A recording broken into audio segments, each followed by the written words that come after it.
Rose quartz with amethyst combination ಅಲ್ಲಿ ಈ ಒಂದು ಬ್ರಾಸ್ಲೆಟ್ ನಾನ್ ಮಾಡ್ಸಿರೋಂಥದ್ದು. So rose quartz with amethyst ನಮ್ಗೆ ಏನ್ ಮಾಡುತ್ತೆ ಅಂತ ಅಂದ್ರೆ, rose related to heart and amethyst related to mind ಅಥವಾ ಮನ್ಸು ಅಥವಾ ಬ್ರೈನ್.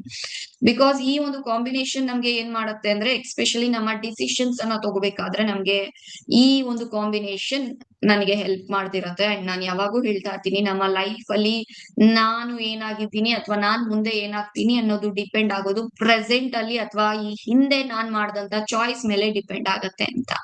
ಆ ಚಾಯ್ಸಸ್ ಕರೆಕ್ಟ್ ಆಗಿರ್ಬೇಕು ಅಂತ ಅಂದ್ರೆ ಫಸ್ಟ್ ನಮ್ಮ heart and mind, that is brain, balanced ಆಗಿ ಇರ್ಬೇಕು. ನಾನು ಕಂಪ್ಲೀಟ್ ಡಿಸಿಷನ್ಸ್ ಹಾರ್ಟ್ ಬೇಸ್ ಮೇಲೆ, ನನ್ನ ಎಮೋಷನ್ಸ್ ಬೇಸ್ ಮೇಲೆ ತಗೊಳ್ತಾ ಇದೀನಿ, ಫೀಲಿಂಗ್ಸ್ ಬೇಸ್ ಮೇಲೆ ತಗೊಳ್ತಾ ಇದೀನಿ ಅಂತ ಅಂದ್ರೆ ಅದು ರಾಂಗ್ ಆಗುವಂತ ಚಾನ್ಸಸ್ ಇರುತ್ತೆ.